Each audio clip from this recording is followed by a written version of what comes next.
Israel का पासा उल्टा पड़ गया है, ऐसा खेला हो गया है। इसे अजाब कहिए या हमास का दिमाग कहिए, कुछ भी कहिए, लेकिन एक ही झटके में, एक ही हमास के हमले में इजराइल के 24 सैनिक मारे गए हैं, वासिले जहन्नम हो गए हैं। असल में इजराइल का पासा यह है कि वो माइंस लगाकर पूरे शहरों, मोहल्लों और बिल्डिंगों को उड़ा रहा है।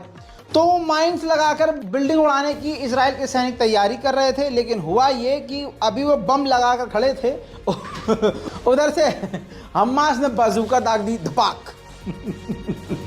वो ससुर बिल्डिंग को उड़ाने की तैयारी कर रहे थे, माइंस लगाकर वो बाजूका आई, बम का गोला आया, उस पर गिरा, फटा, बिल्डिंग ससुर के नातियों पर गिर गई।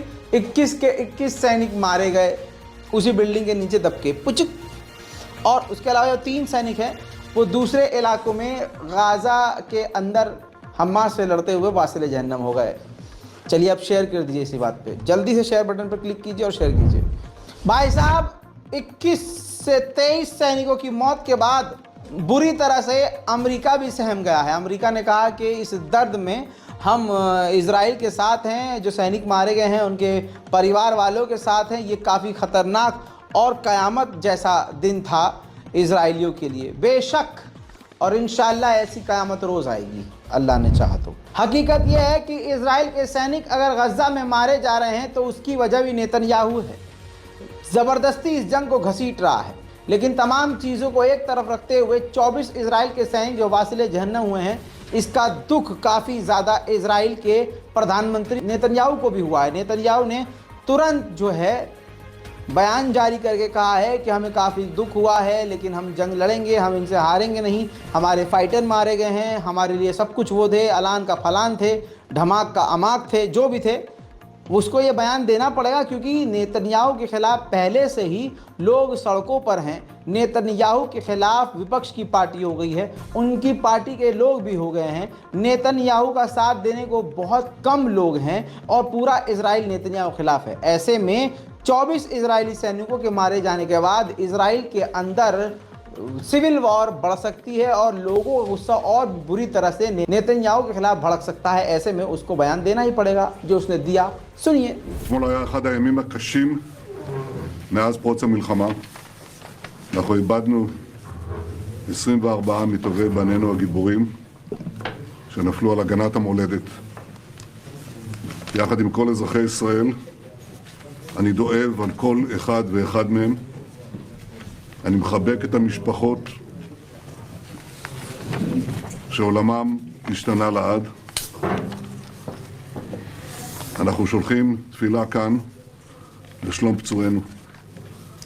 צה"ל בודק בדיקה יסודית של האסון. אנחנו חייבים להפיק את הלקחים ולעשות הכל למען שלום לוחמינו.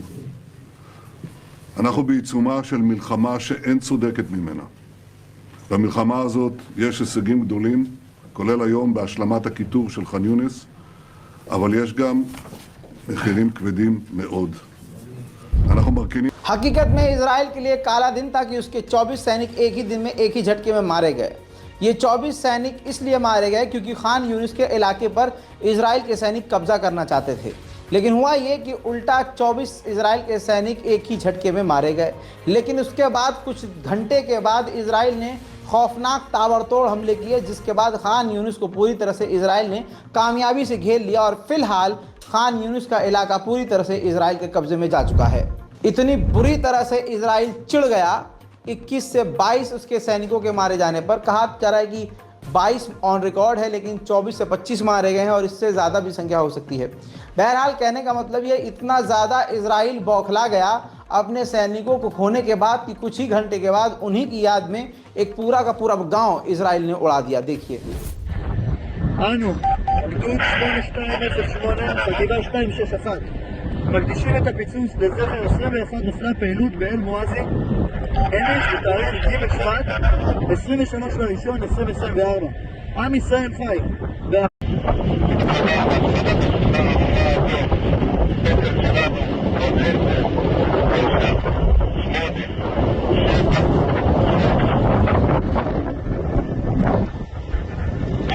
Amen.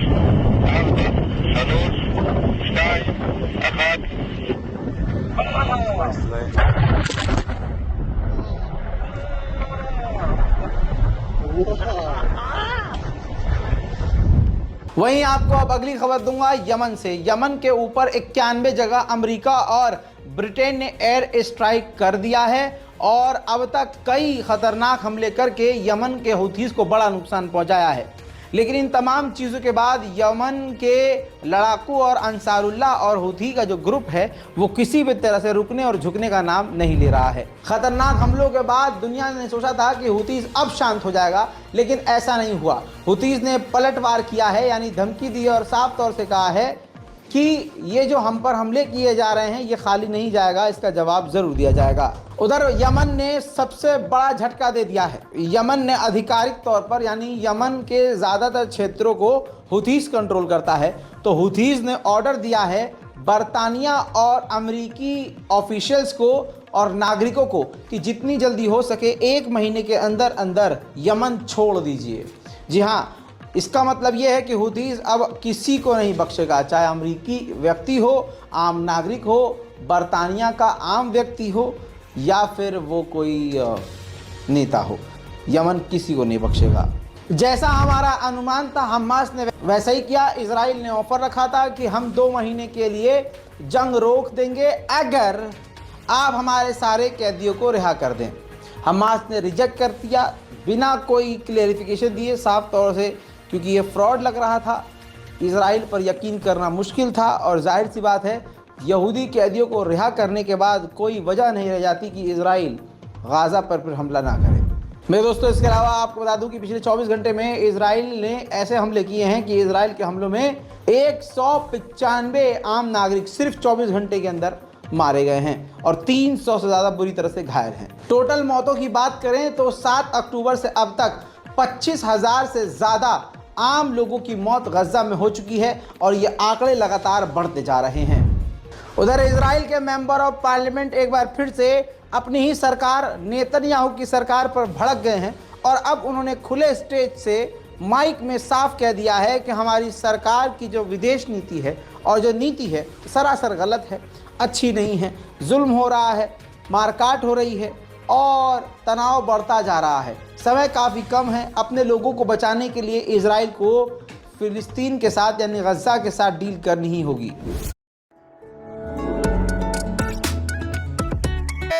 136 חטופים שמופקרים במשך חודשים לנפשם, למותם, לעינוים, רק כדי שהממשלת הזוועות הזאת תשרוד. אין שום סיבה אחרת. ומשקרים אותם, משקרים אותם, אומרים להם שרק מבצע צבאי ישחרר אותם. אנחנו רואים מה קורה. מה שקורה בעזה הורג בהם, הורג בהם. צריך לשחרר עכשיו את החטופים מיד, כי כל רגע, לא כל יום, קודים את זה. היא רק על ידי עצירת המלחמה ועסקה של כולם תמורת כולם. יודעים את זה ומשקרים. उधर गज़ा की हेल्थ मिनिस्ट्री ने खुद इस बात को बताया है कि इजराइल के टैंकों ने खान यूनिस में मौजूद अस्पतालों को सीधा निशाना बनाया है और डायरेक्ट इजराइल के टैंकों ने तोप दागे हैं खान यूनिस के अस्पतालों के ऊपर। स्पेन के विदेश मंत्री ने तो इजराइल को हिला कर रख दिया। उन्होंने कहा कि फिलिस्तीन को मान्यता देना ये सिर्फ हमारा आइडिया नहीं है, हमारे साथ अब बहुत सारे देश हैं, 90-98 ऐसे देश हैं, यानी अरब लीग से लेकर जो मुस्लिम संगठन हैं वो भी हमारे साथ शामिल हैं और 27 यूरोप के देश भी अब हमारे साथ हैं, हमारी नीति को, हमारी बातों को सपोर्ट करते हैं, जिसमें हम साफ कह रहे हैं कि फ़िलिस्तीन को मान्यता देना ज़रूरी है, फ़िलिस्तीन को पूरी तरह से आज़ाद करना ज़रूरी है किसी भी भविष्य में सिक्योरिटी के लिए। यूरोप के फॉरेन पॉलिसी चीफ ने इजराइल को पूरी तरह से नंगा करते हुए मुंह पर जूता जड़ दिया है और मीडिया से साफ कहा कि हमें लगता है अब पीस डील पर बातचीत बंद कर देनी चाहिए, यानी किसी भी तरह से बातचीत को ख़त्म कर देना चाहिए और अब बात करनी चाहिए सिर्फ 2 स्टेट सॉल्यूशन की, फ़िलिस्तीन स्टेट की, क्योंकि इजराइल उससे पीछे हट रहा है, उसकी नीयत साफ नहीं है और इजराइल को यह पता होना चाहिए कि वो हमला करके वो इस तरह से कत्लेआम करके जीत नहीं सकता और सिक्योरिटी हासिल नहीं कर सकता। The humanitarian situation could not be worse. There is no words to explain how the situation is, with hundreds of thousands without anything, without shelters, without food, without medicines, and under the bombs. And every day there is a high toll of civilian people being killed. Many ministers have said that there are too many. Well, the question is, how many is too many? I think that we have to stop talking about the peace process, and start talking more concretely about the two-state solution process. Because peace, it could be many different pieces. We have to discuss, even if they don't disagree, even if they disagree, they have to come here and they will discuss with us and we'll study which other solution they have in mind. फिलहाल की इस report में इतना ही। जल्द लौटेंगे और भी बड़ी ताज़ा तरीन अहम जानकारियों के साथ। तब तक के लिए इस अगले अपडेट का जय हिंद।